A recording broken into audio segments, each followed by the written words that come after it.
Guys, every so often, a movie will come out that you don't really know too much about. Maybe you've seen a trailer for it here or there. Maybe you only saw the trailer in front of other movies that you went to go see. And on a whim, you check it out, you see that it's got pretty good reviews online.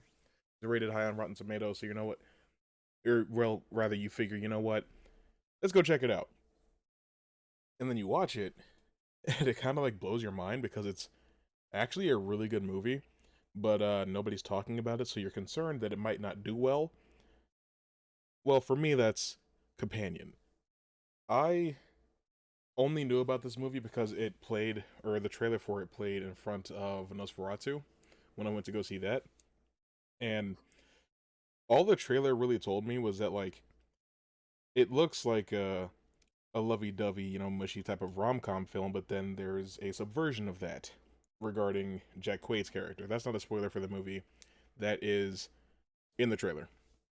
Now, it's been a while since I've reviewed a movie, at least outside of TikTok, and so I'm a little rusty at this, but I'll do my best to be consistent here. As always, I'm going to speak a little vaguely about this movie, try not to spoil it too much because I actually really do want you guys to go out and see it. It hasn't been getting a whole lot of discussion here on YouTube. I've seen Jeremy Johns talk about it, but like that's pretty much it. I want this to do well because I want to support original movies. I always say support original ideas. We're tired of the reboots and the franchises and the legacy sequels, so go out and support something new.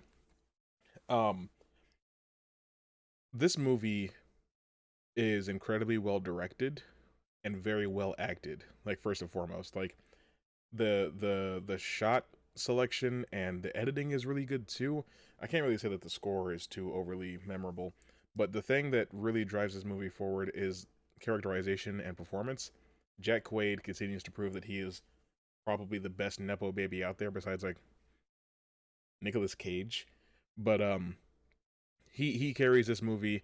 You get to see a somewhat different side of him in every role he plays, from Scream to Star Trek to Superman to that little bit that he was in Spider-Man Across the Spider-Verse, to The Boys to I don't know what else I've seen him in actually, but just like everything that I have witnessed Jack Quaid in has impressed me, and this is no different.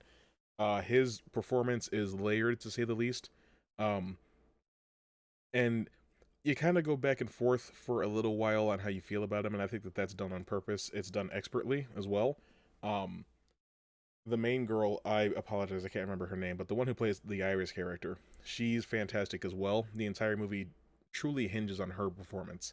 Now, if I were to speak about the theme of the movie or what the point of it is, it's a girl boss movie, you know. Um, in so many words, it is about female empowerment.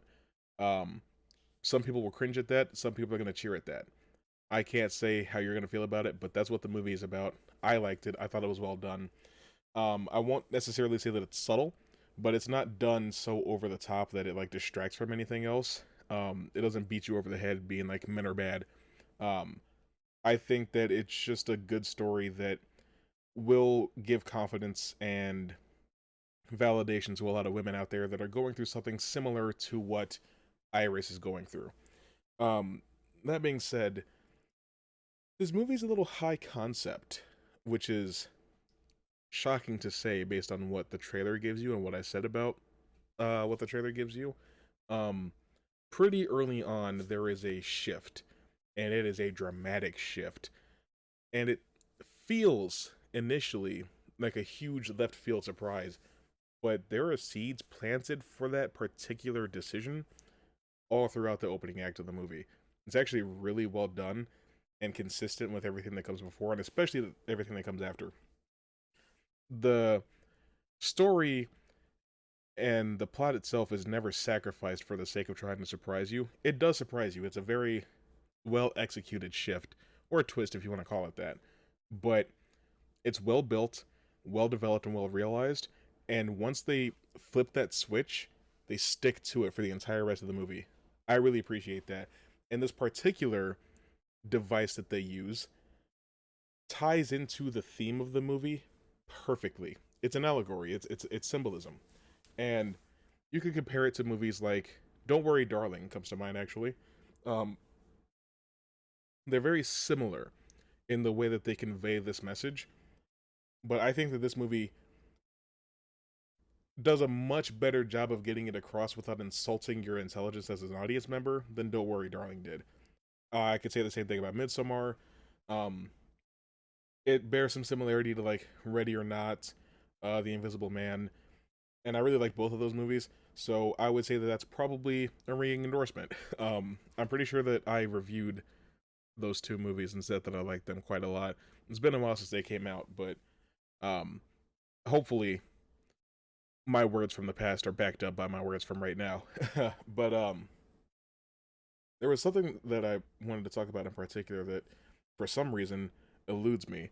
Give me just 1 second. Through the magic of technology, you'll never know exactly how long it took me to gather my thoughts again.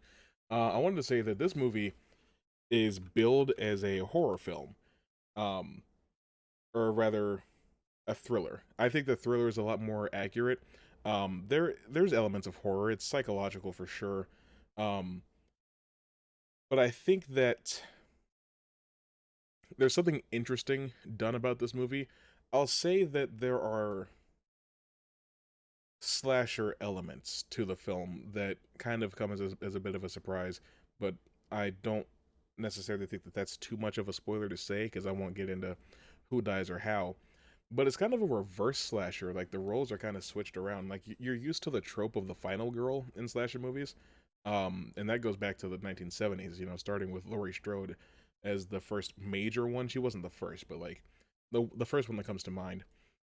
And this movie definitely has a final girl, just like any horror slasher film does. You know, like Scream, Friday the 13th, and Nightmare on Elm Street. There's always a final girl.